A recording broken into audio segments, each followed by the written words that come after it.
Salut à tous et bienvenue sur la chaîne Full Audiovisuel. Aujourd'hui on va parler de stabilisation et en ce qui concerne la stabilisation, aujourd'hui j'ai ramené le sac. Le sac c'est un sac stabilisateur, il n'y a pas d'électronique dedans et on va le comparer directement au Ronin SC et on va voir lequel des deux tient le mieux la route finalement. J'ai juste une légère stabilisation vidéo au niveau du boîtier, mais la plus légère possible. Et on va voir ce que ça donne en comparaison avec le Ronin DJI SC. Je rappelle que c'est un sac de stabilisation, hein, on met pas de choses dedans, c'est pas un truc pour ranger des affaires. Voyons ce que ça donne maintenant avec les images. Donc là, c'est parti.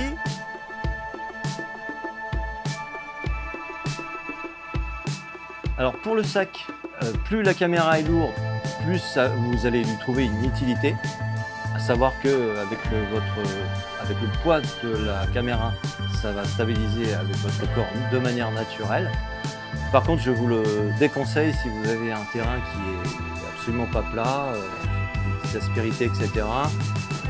Pour les déplacements, ça va donner une image vraiment très mauvaise, très mal stabilisée. C'est pas vraiment l'idéal, même si vous mettez la stabilisation de votre boîtier et de votre objectif ensemble. Ça ne marchera pas. Dans ce cas-là, il vaut mieux le réserver pour un usage de prise de vue fixe ou bien panneau. Maintenant qu'on a testé le sac, nous allons immédiatement tester le DJI Ronin SC. Alors, pour une meilleure préhension, j'ai rajouté cette partie-là qui se replie parce que c'est beaucoup plus stable de filmer comme ça. C'est parti!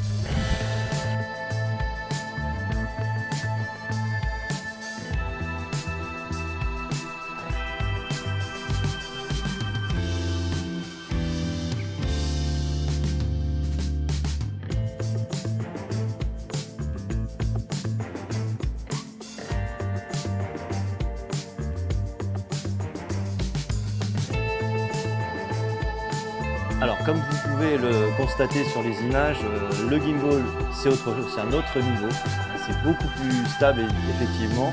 Alors surtout dans les déplacements.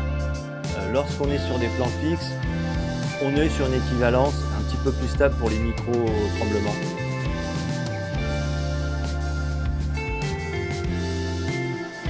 Alors, que penser du sac?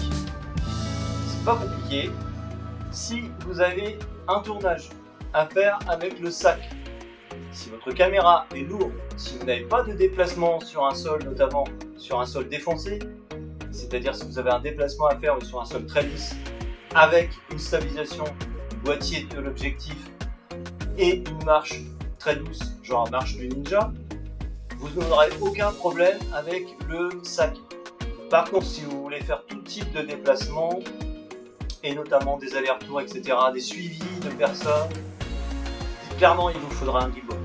Donc il n'y a pas vraiment d'équivalence, l'un complète l'autre. Ce ne sont pas les mêmes prix évidemment, le sac c'est aux environs de 120 € à peu près quand vous l'achetez, le gimbal, même d'occasion, il faut compter quand même dans les 300 € environ.